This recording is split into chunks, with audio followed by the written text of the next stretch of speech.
মণ্ডপের চারপাশে গোল করে দাঁড়িয়ে আছে গ্রামের সবাই। চোখে ভয় এবং বিশ্বাস একসাথে নিয়ে এক দৃষ্টিতে তাকিয়ে আছে মাঝখানে দাঁড়িয়ে থাকা এক নর্তকের দিকে। নর্তকের মুখে হলুদ রং, গায়ে খেজুর পাতা দিয়ে তৈরি একটা অদ্ভুত পোশাক। বাদ্যযন্ত্রের তালে তালে কাঁপতে শুরু করেছে নর্তকের শরীর। আর কিছুক্ষণ পরেই নর্তকের শরীরে প্রবেশ করবেন স্বয়ং ঈশ্বর। দেখাবেন এক অদ্ভুত নৃত্যকলা, আর তার সাথে আশীর্বাদ করবেন গ্রামের সবাইকে। আর যারা যারা কোনো পাপ করেছেন তাদেরকে দেবেন কঠিন শাস্তি।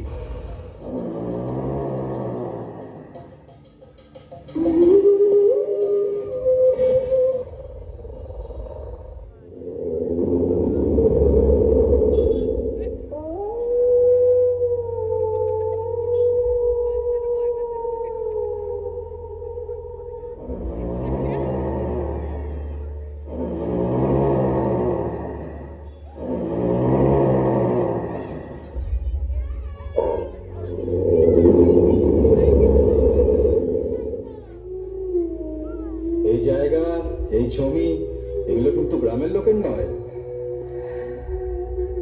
এগুলো সব আমার। হ্যাঁ হ্যাঁ, আমার। এই জমি জমা সব আমার ফেরত চাই। হ্যাঁ হ্যাঁ, আমার সব ফেরত চাই। ভালো প্রশ্ন করেছো তুমি। আর তোমার জমি আমি ফেরত দিয়ে দেবো। জমি তোমাকে ফেরত দিয়ে দেবো, গ্রামের লোকের জমিও তোমাকে ফেরত দিয়ে দেবো, কিন্তু তোমার পরিবারকে আমি যে শান্তি দিয়েছি সেই শান্তি, সেটা কি তুমি আমায় ফেরত দিতে পারবে? আচ্ছা, তাহলে তুমি এটা আমার জন্য করতে পারবে না? ঠিক আছে, তাহলে আমি কোর্টে যাব। তুমি কোর্টে যাবে? যাও। এই ভূমি আর এই জমিদারি, এটা হচ্ছে গ্রামের লোকের। ওই গ্রামের লোকের বিচার ওই সিঁড়িতেই হবে। এটা কি কোনো দেবতা বলছে, নাকি মুখে রং মাখা কোনো নর্তকী?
কিন্তু এটা শুধু আলো নয়, এ হলো একটা দর্শন। যে আলো ভূত ভবিষ্যৎ স্পষ্ট করে দেয়, সেই আলো দেখতে পাচ্ছ?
আসলে সত্যিই কি কেউ আছেন? পাপ পুণ্য বলে সত্যিই কি কিছু হয়? যদি ঈশ্বর থেকেই থাকেন তাহলে তিনি কেমন? পাপ পুণ্যের বিচারই বা করে কে? আর ঈশ্বর যদি না থাকেন তাহলে এই বিশ্ব ব্রহ্মাণ্ড চালাচ্ছে কে? দেখুন, যুক্তি শেষ হয়ে যায় তখন বিশ্বাসের জন্ম হয়, আর সেই বিশ্বাসের নামই হলো